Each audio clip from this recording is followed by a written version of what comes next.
Hi friends, అందరికీ కూడా wish you A happy new year. మా సోను మోను చెప్పారు కదా, ఇప్పుడు నేను చెప్తున్నాను. మా హస్బెండ్ అయితే లేరు, డ్యూటీకి వెళ్ళారు కాబట్టి ఇప్పుడు ఆయన వంత అయితే రాలేదు. సో అందరికి కూడా wish you A happy new year అండి. ఈ ఇయర్లో అంతా అందరికీ మంచి జరగాలని నేనైతే మనస్ఫూర్తిగా కోరుకుంటున్నాను. మీలో ఎంతమందికి 2025 బ్యాడ్ ఇయర్ కామెంట్ సెక్షన్లో షేర్ చేయండి. నిజంగా నా లైఫ్లో నేను ఎప్పుడు కూడా ఆ ఇయర్లో పడ్డన్ని బాధలు ఏ ఇయర్లో పడలేదు. అసలు తట్టుకోలేనంత పెయిన్ అనమాట. సో మీ అందరికీ తెలుసు, ఈ ఇయర్ నాకు అంతా మంచి జరగాలి, నాతో పాటు నా యూట్యూబ్ ఫ్యామిలీకి అంతా మంచి జరగాలని నేను మనస్ఫూర్తిగా కోరుకుంటున్నాను.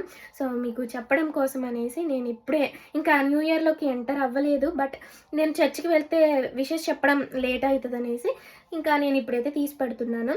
సో అందరికి కూడా చాలా థ్యాంక్స్ అండి, నన్ను ఇలాగే సపోర్ట్ చేయండి. సో ఇంకా ఈ వీడియో అందరికీ షేర్ చేయండి, మీ ఫ్రెండ్స్కి ఫ్యామిలీ మెంబర్స్కి. ఓకేనా? Once again wish you A happy new year. నేను మా మోను చెప్తున్నా, చెప్పు. Happy new year. Happy new year అంట. చెప్పడం మర్చిపోయాను, అడగడం మర్చిపోయాను. శారీ ఎలా ఉంది, బాగుంది కదా? సో ఈ శారీ డ్రైపింగ్ గురించి ఇంకా వీడియోస్ కావాలి అనుకుంటే ఇంకా కామెంట్ సెక్షన్లో షేర్ చేసుకోండి. ఓకేనా? వీడియో వస్తే లైక్ చేయండి. బాయ్ ఫ్రెండ్స్, ఇప్పుడు నేను చర్చికి అయితే వెళ్తున్నాను. Bye bye.